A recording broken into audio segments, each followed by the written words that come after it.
नमस्कार दोस्तों, मेरा नाम है गौरव कुमार और मैं आज आपका स्वागत करता हूं हमारे पहले एपिसोड में, जिसका नाम है मुद्दा गरम है।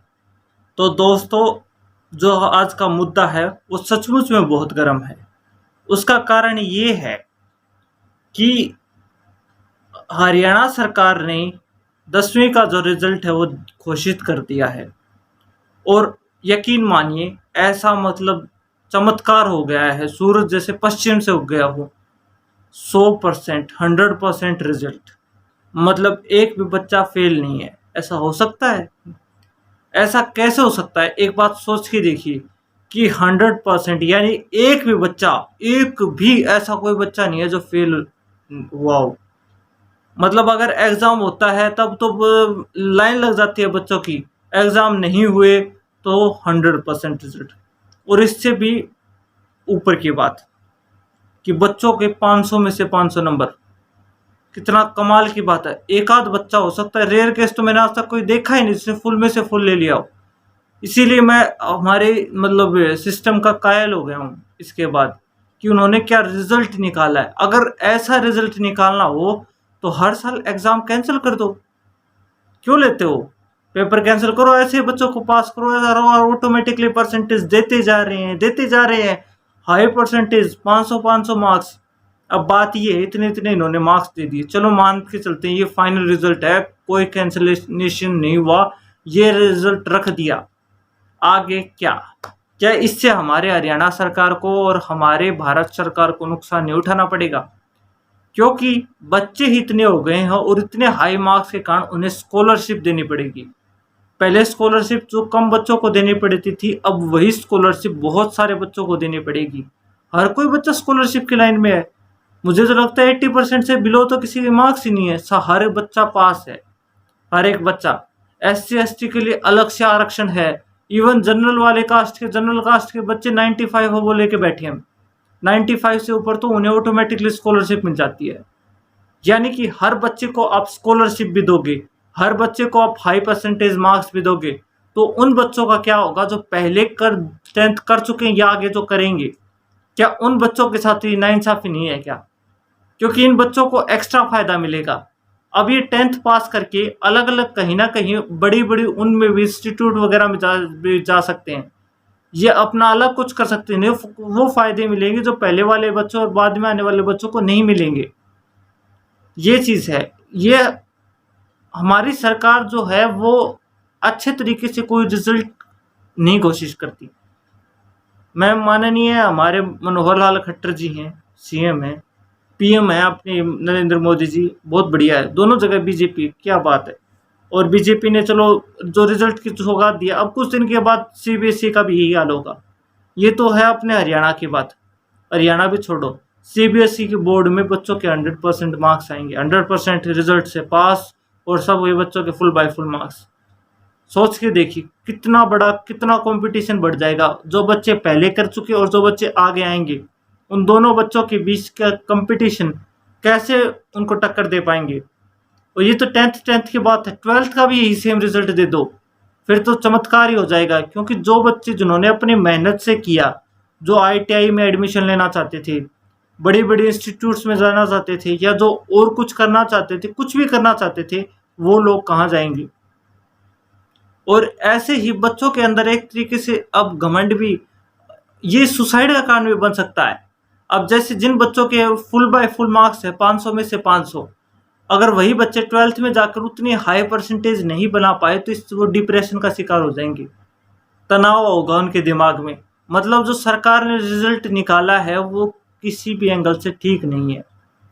चाहे तो उन्हें किसी तरीके से एग्जाम लेना चाहिए बच्चों का, बीमारी खत्म होने के लिए वेट करना चाहिए, या कुछ बच्चों के लिए, मतलब मैं जानता हूँ अब जो बच्चे जिनका रिजल्ट है वो बड़े खुश होंगे, हैप्पी होंगे कि हाँ हम लोगों को बढ़िया परसेंटेज मिल गई। लेकिन उसका उनको नेगेटिव एस्पेक्ट भी साथ में आते हैं। मतलब अगर कोई इसी चीज की कोई सकारात्मक बात होती है तो कोई ना कोई नेगेटिव पॉइंट भी होता है, नेगेटिविटी भी साथ में आती ही है। अब जो बच्चे रह गए उन बच्चों को नुकसान होगा। वो बच्चे भी अब इस चीज को ये सोचेंगे, उनके पेरेंट्स भी ये सोचेंगे मतलब अगर किसी गरीब फैमिली का बच्चा था जिसने मेहनत की थी लेकिन वो नहीं हुआ, अब वो देख रहा है कि ऐसे माहौल में मतलब ऐसा टाइम आ गया, तो उसको ये दुःख होगा कि नहीं उनके साथ नाइंसाफ़ी हुई है। क्योंकि जो बच्चे पहले जा चुके हैं उन बच्चों को पता है कितना कंपटीशन होता है, कितना वो एग्ज़ाम होता है, कैसे देना पड़ता है। अब अगर इतने हाई परसेंटेज और इतना हाई मार्क्स आएगा तो अगले साल नैया गुड़ जाएगी बच्चों की। क्योंकि अगले साल भी बच्चे इसी चीज़ को सोचेंगे कि एग्ज़ाम कैंसल हो जाएँ, और अगर एग्ज़ाम ऐसे ही कैंसल होते रहे तो कोई भी सिस्टम नहीं जमेगा।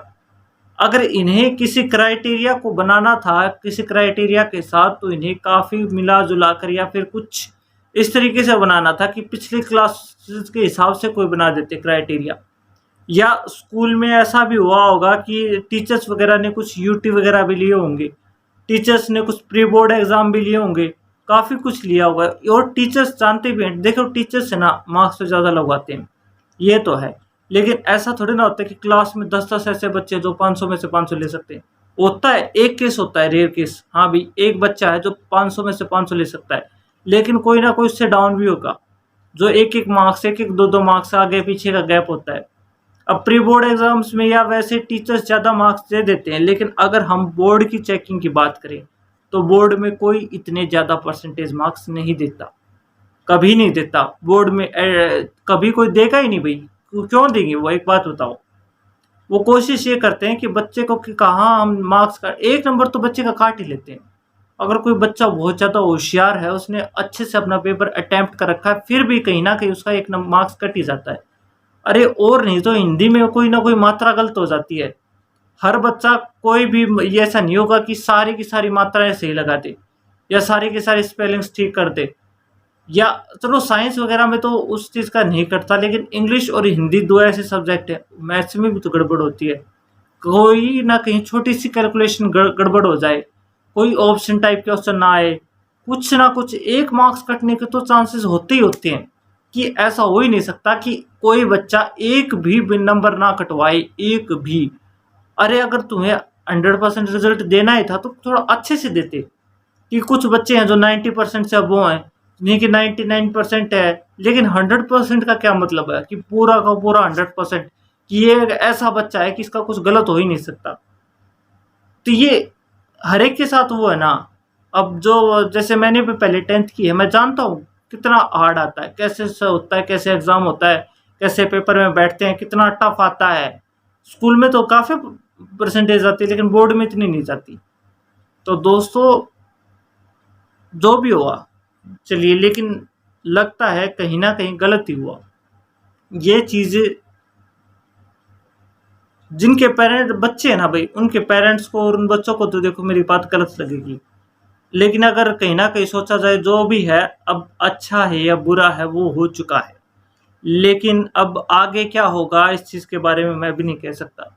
लेकिन कुछ तो ऐसे होंगे, ऐसे बच्चे भी होंगे, किसी के बड़े भाई भी हो सकते हैं, भाई-बहन भी हो सकते हैं, चलो अपने भाई से खुश तो होंगे, लेकिन वही भाई उसके 2 साल बाद उसके कॉम्पिटिशन में आके खड़ा हो जाएगा, और कॉम्पिटिशन में उसकी पावर ज़्यादा होगी, क्योंकि उसके पास परसेंटेज ज़्यादा होगी। हमारे इंडियन सिस्टम में सिर्फ डिग्री काम करती है, और जब डिग्री में इतने हाई परसेंटेज मार्क्स हों और जब हम लो परसेंटेज के साथ उनके सामने करेंगे, तो हम उनके साथ वो कम्पीट नहीं कर पाएंगे, वो हमारे लिए मुश्किल हो जाएगा। जो कि एक बड़ा कारण हो सकता है बेरोजगारी का।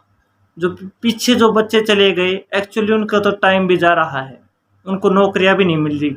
ऐसे ही 1-2 साल और निकलेगा तो कंपटीशन इतना ज़्यादा बढ़ जाएगा कि बच्चे पास करके अपने हाई परसेंटेज के साथ, और उन बच्चों से जो पहले कर चुके हैं, जो बेचारे लाइन में खड़े हैं, उनसे भी आगे निकल जाएंगे, और वो बच्चे कहीं ना कहीं मतलब पिछड़े हुए पीछे रह जाएंगे।